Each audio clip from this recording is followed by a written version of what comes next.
श्री गणेशाय नमः। श्री शिव पुराण महात्म्य। भवाब्धिमग्नं दीनं मां समुद्धर भवार्णवात् कर्मग्राह गृहीतांगम दासो हम तव शंकरः।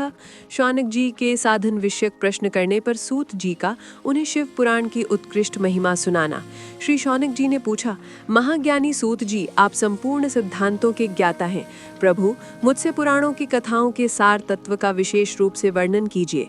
ज्ञान और वैराग्य से सहित भक्ति से प्राप्त होने वाले विवेक की वृद्धि कैसे होती है तथा साधु पुरुष किस प्रकार अपने काम, क्रोध आदि मानसिक विकारों का निवारण करते हैं। इस घोर कलयुग में जीव प्रायः आसुर स्वभाव के हो गए हैं। उस जीव समुदाय को शुद्ध अर्थात दैवी संपत्ति से युक्त बनाने के लिए सर्वश्रेष्ठ उपाय क्या है?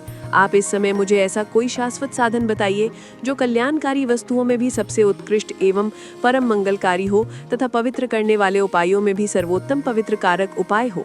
तात वह साधन ऐसा हो जिसके अनुष्ठान से शीघ्र ही अंतःकरण की विशेष शुद्धि हो जाए तथा उससे निर्मल चित्त वाले पुरुष को सदा के लिए शिव की प्राप्ति हो जाए। श्री सूत जी ने कहा, मुनिश्रेष्ठ शौनक, तुम धन्य हो क्योंकि तुम्हारे हृदय में पुराण कथा सुनने का विशेष प्रेम एवं लालसा है। इसलिए मैं शुद्ध बुद्धि से विचार कर तुमसे परम उत्तम शास्त्र का वर्णन करता हूँ। वत्स, वह संपूर्ण शास्त्रों के सिद्धांत से संपन्न, भक्ति आदि को बढ़ाने वाला तथा भगवान शिव को संतुष्ट करने वाला है। कानों के लिए रसायन, अमृत स्वरूप तथा दिव्य है। तुम उसे श्रवण करो।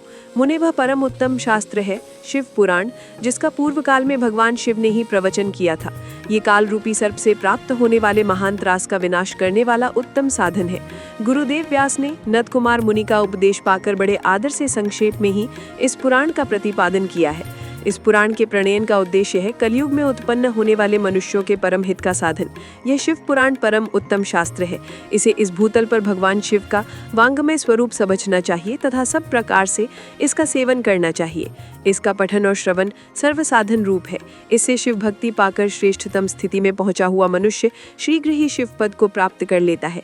इसीलिए संपूर्ण यत्न करके मनुष्यों ने इस पुराण को पढ़ने की इच्छा की है अथवा इसके अध्ययन को अभिष्ट साधन माना है। इसी तरह इसका प्रेम पूर्वक श्रवण भी संपूर्ण मनोवांछित फलों को देने वाला है।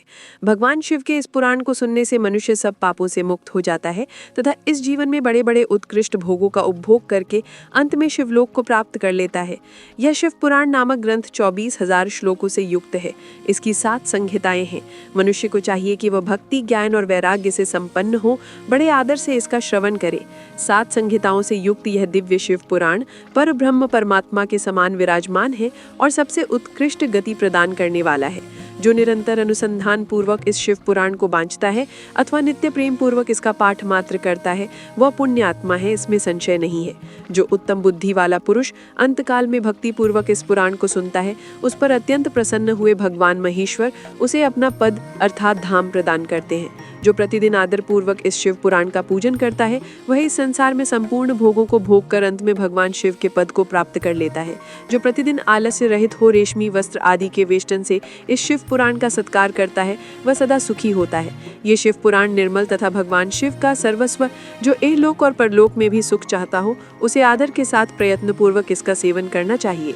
यह निर्मल एवं उत्तम शिव पुराण धर्म, अर्थ, काम और मोक्ष रूप चारों पुरुषार्थों को देने वाला है। अतः सदा प्रेम पूर्वक इसका श्रवण एवं विशेष पाठ करना चाहिए।